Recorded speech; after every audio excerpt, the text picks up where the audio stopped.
Final Fantasy VII was a phenomenon. It was responsible for popularizing Japanese role-playing games in America, awakening people to the joy of story-driven adventures in fantastical worlds. A versatile combat system and complex characters cemented this PlayStation centerpiece as a game worthy of its abundant praise. But its most memorable and impactful aspect has had negative reverberations that are still being felt. Jaw-dropping. Mesmerizing. Unbelievable.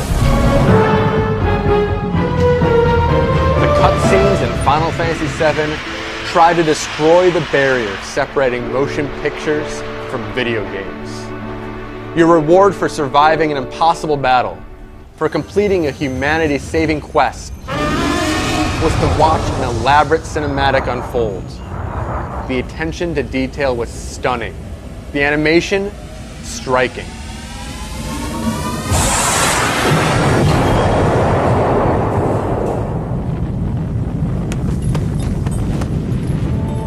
Previously, games had told their stories with blocky characters communicating in modest dialogue boxes. But this was epic, and real, and visceral. We were happy to place our controllers on the ground, lean back in our comfortable chairs, and soak it all in. Gaming had evolved. But at what cost? Final Fantasy VII was built on a foundation of excess. From its inception, flash and sizzle were thrust to the forefront.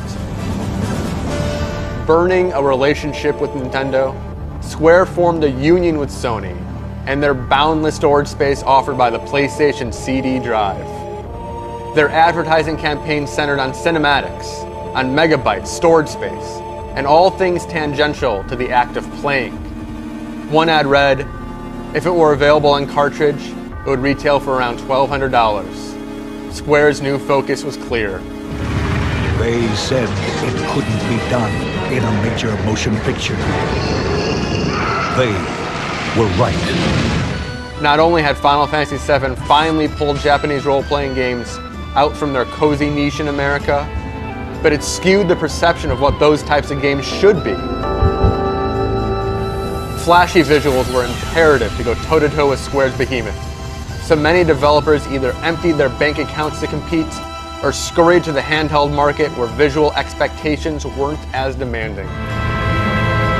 Square has been struggling to reach the pinnacle of Final Fantasy VII for almost 2 decades and have subverted what their enduring franchise has stood for in the process.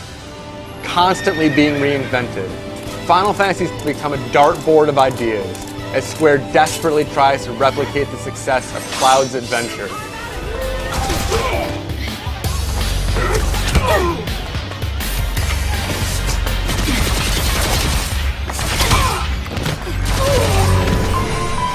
And in their unwavering march, they've tarnished their own legacy. Final Fantasy XIII was the epitome of this downward spiral. So stubborn in their mindset, Square placed outstanding visuals above all else and stripped the franchise of the freedom and flexibility it used to so effortlessly exhibit.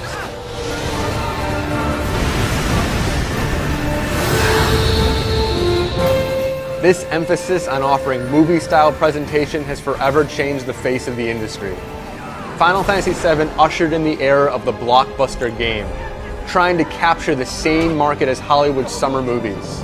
Advertising campaigns centering on non-interactive sequences, funded magazines and television programs, trying to lure in unsuspecting people who thought those dazzling images were more than just over-the-top cutscenes.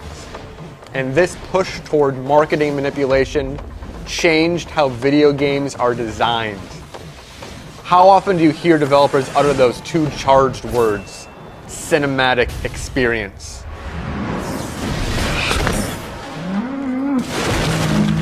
Final Fantasy VII was the game that started the trend that's still going strong today, infecting the active participation of gaming with the sedentary passivity of movies has undercut much of the core appeal of playing a game.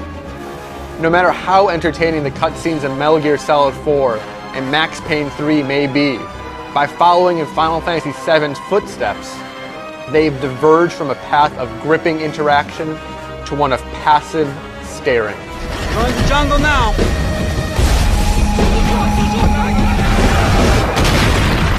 Video games are a medium all their own, but in Final Fantasy VII, Square walked away from its history and tried to mimic the movie-watching experience.